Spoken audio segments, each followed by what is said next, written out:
Today I'm going to show you how to build a retro 1950s style robot. For this build, you'll need EVA foam, cardboard, hot glue, white glue, a rotary tool, X-Acto knives, silver paint, PVC pipe, a PVC cutter or saw, scissors, and random odds and ends. So I had absolutely no plans for this. I literally just thought of something and then started making it. So if you want to build this exact thing, you can take a screen grab right now. This is for the arms, obviously. You can get EVA foam in a bunch of colors. That red piece on the side is actually like the internal structure of the arm, and it's the puzzle pieces. Basically, I cut those puzzle pieces off and I use them to make pieces like parts of the hand. That's the base of the hand right there. Also the eyebrows. I also use those as internal support pieces. So the forearm is made out of foam, and the upper arm is just that foam strip inside of a piece of PVC. And that little bolt in there is actually the end of my rotary tool. So that's how I made a hand right there. It's literally just cutting and gluing pieces. Somebody bought pizza for the cast and crew, so I took the pizza box and used it to make a robot body. The door is EVA foam, obviously. The hinges are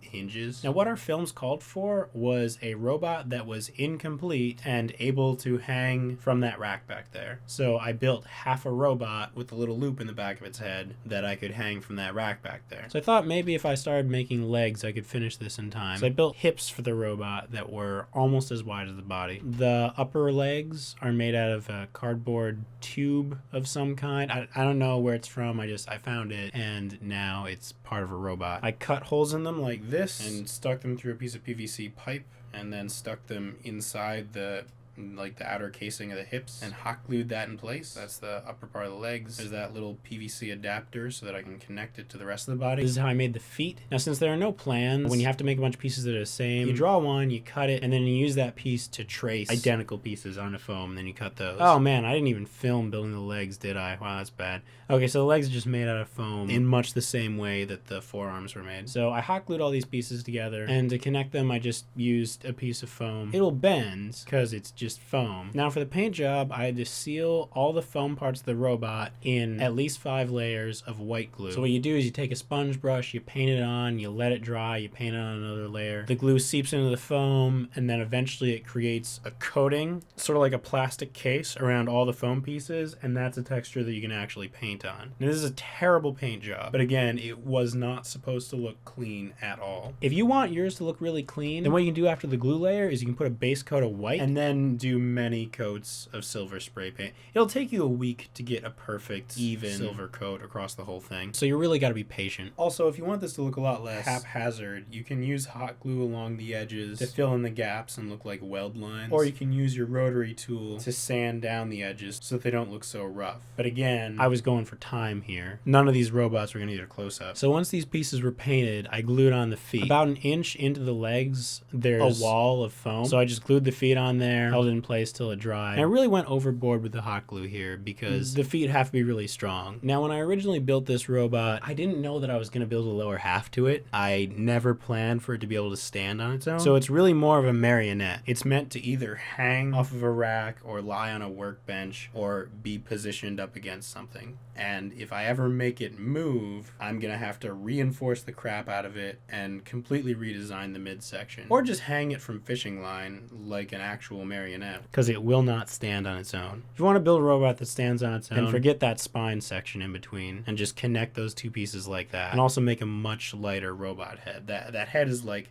solid pieces of foam in certain places. And it doesn't have to be. It could be cardboard. So I got rid of the extra spine segments because they really weren't necessary and they got in the way. Really, none of the spine segments are necessary. Maybe one, but you wouldn't even be able to see it because it would just allow the upper body to turn. But again, I built this robot to be like a background piece. So yeah, it's all attached with hot glue. That pen that I'm putting in there right now is just to support it a little better. I had to put one in the neck because the head wouldn't stay up straight on its own anymore. And there, now the robot is complete. You can check out this tutorial if you want to see the smaller robot that I built, and you can check out this one to see the other robot. You can also subscribe if you want to see tutorials for other movie props, as well as some sketches that showcase those props. I've also got a vlog channel that has more random day-to-day kind of stuff. But yeah, thanks for watching. Jake out.